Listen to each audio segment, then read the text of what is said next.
চীনকে এবার বড় হুমকি দিয়ে দিল ডোনাল্ড ট্রাম্প। হুমকির ধরন অনেকটা এমন যে তা সত্যি হলে চীনের অস্তিত্বই থাকবে না। জোর দিয়ে মার্কিন প্রেসিডেন্ট বলেছেন, চাইলেই চীনকে ধ্বংস করে দিতে পারে আমেরিকা। ট্রাম্পের এমন হুঁশিয়ারিতে বদলে যেতে পারে দুই দেশের সব হিসেব নিকেশ। কেননা চলতি মাসের শুরুতে বিশ্বের শক্তিশালী অর্থনীতির দুই দেশের বিরোধ কিছুটা প্রশমিত হওয়ার ইঙ্গিত মিললেও ট্রাম্পের নতুন হুমকি পরিস্থিতিকে আরও জটিল করার শঙ্কা তৈরি করেছে।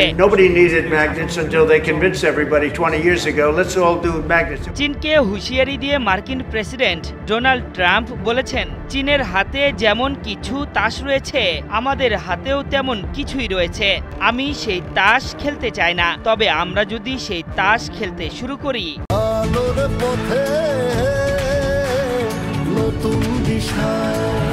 চীন ধ্বংস হয়ে যাবে। আমরা সত্যিই চাই না সেই তাস খেলার মতো পরিস্থিতি তৈরি হোক। তিনি এও বলেছেন, আমেরিকা চীনের সঙ্গে সুসম্পর্ক তৈরি করতে চায়। আশা করব চীনের সঙ্গে আমাদের দুর্দান্ত সম্পর্ক তৈরি হবে। চীনকে ধ্বংস করতে চাইলেও বেইজিংয়ের চৌম্বকীয় কাঁচামাল থেকে নজর সরছে না ট্রাম্পের। সোমবার ওভাল অফিসে এক সাংবাদিক সম্মেলনে তিনি বলেছেন, মার্কিন যুক্তরাষ্ট্রকে হয় ম্যাগনেট দিবে চীন, নয়তো তাদের ওপর 200% কিংবা তারও বেশি শুল্ক আরোপ করা হবে। ট্রাম্পের এমন মন্তব্য এমন এক সময় এলো যখন আমেরিকান সরকারের পক্ষ থেকে ইন্টেল কর্পোরেশনের 10% শেয়ার দাবি করা হয়েছে। আর বিশ্বের অন্যতম বৃহৎ সেমিকন্ডাক্টর চিপ নির্মাতা এই প্রতিষ্ঠান চীনের ম্যাগনেটের ওপর ব্যাপকভাবে নির্ভরশীল। বার্তা সংস্থা রয়টার্স জানিয়েছে, গত এপ্রিলে চীনকে শুল্ক আরোপের চ্যালেঞ্জ জানানোর পাল্টা পদক্ষেপ হিসেবে যুক্তরাষ্ট্রে দুর্লভ খনিজ ও ম্যাগনেট রপ্তানিতে সীমাবদ্ধতা আরোপ করে বেইজিং। এরপর থেকেই মার্কিন মূল্যকে ম্যাগনেট রপ্তানি কমতে থাকে।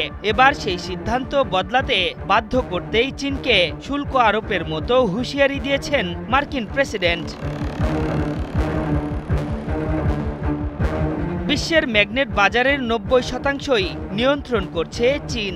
এই উপাদানটি সেমিকন্ডাক্টর চিপসহ গুরুত্বপূর্ণ সব পণ্য উৎপাদনে অপরিহার্য, বিশেষ করে স্মার্টফোনের মতো প্রযুক্তি পণ্যে। এদিকে চীনের রপ্তানি প্রবণতা উল্টো চিত্র দেখিয়েছে। গত জুলাই মাসে দেশটির বিরল খনিজের রপ্তানি উল্লেখযোগ্যভাবে বেড়ে গেছে। চীনের কাস্টমসের তথ্য বলছে, জুনের তুলনায় জুলাইয়ে বিরল খনিজ আমদানি 4700 টনের বেশি বৃদ্ধি পেয়েছে। আশরাফুল ইসলাম, ৭১।